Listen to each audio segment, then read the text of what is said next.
ia o te whatalawa whale mai moanga lo tātou tunu lo o whapenao na tapua ia a o alwhaiva lo tātou tunu i le nei aso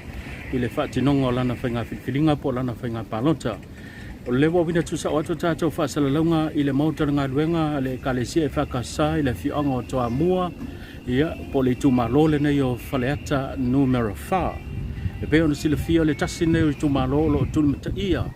i le mai moa ma le whaafonga fo o le tātou no o boi se tasi o le awhapenao na se ei mai i le tofi o le tumalo. Peo na silafia o le sunga i le ngoa matua le tofa ia ale vena ale o ia le sa se ei le tofi o le tumalo i le pai inga na se mwai atu nei.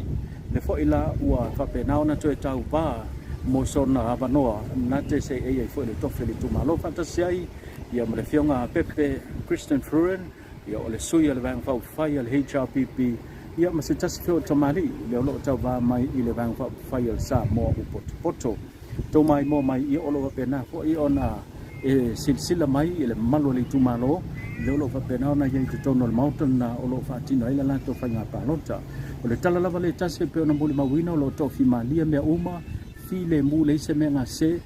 to fi malia na to fo i ona le tulanga o le anga fata ma le tulanga o le ba fe alo ia lo tatu no ia fata sei fo i mali pulenga malu ali in fai pule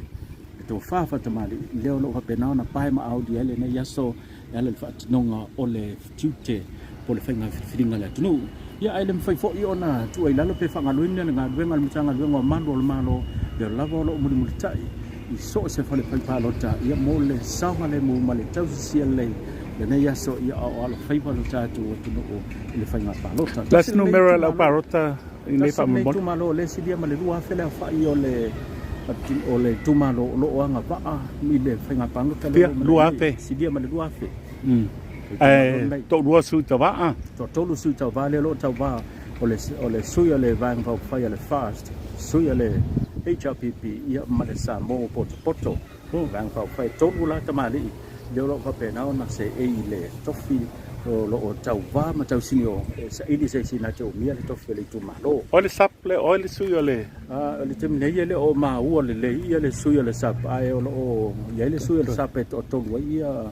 ia sui tau va o le tumalo ne fa le tafa o le tofa ale le sa ia u mia mai le tofi le fo ilae fa nau ia le sunga le ngam tua mo se va no na te toi mo na te toi se ai ina ia fa awa wina misi o ngā luenga sa va pena na ia tapena ina ma fa atina ina mo manuia le tumalo i pai inga le na se vai nei le fio nga toa mua ma le foi pesel tia ma ya kamala ngila ya o nei le na fa pena na fa ai ma to ala fa na le foi pesel na tia ma long wai ni vai tau tu na ia le o mai la pele so le o tatu fa ngoi na pe ala to foi fa tunga o nei tua tua o manuia sa o kam solo ia so ia o ke ma Manaya lewa mai mo mai le ngato sa mo ne o alu fem tam fa na le fi anga to mo fa pe fo ile tumalo ia o lo to fa sin manga le bolo to pa lo tan ne lo fa tino malo se fo wa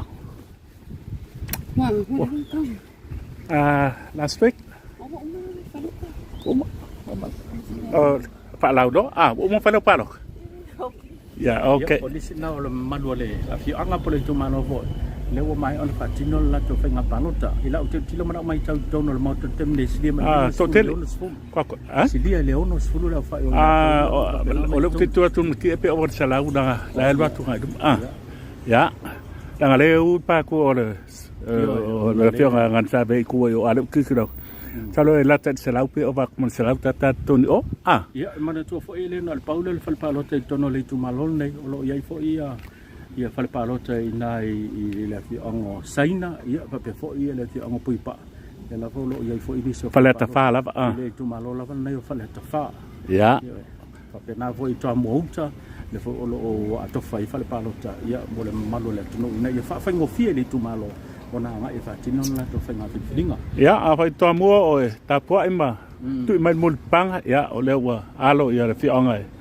fa ya la to fenga filinga ya msalo wa fa ma e to ya le seri poki mai le pale palota pale ta pa to mo nei a se ma sa vat ka ko felo ele stem familie tele sa plet pa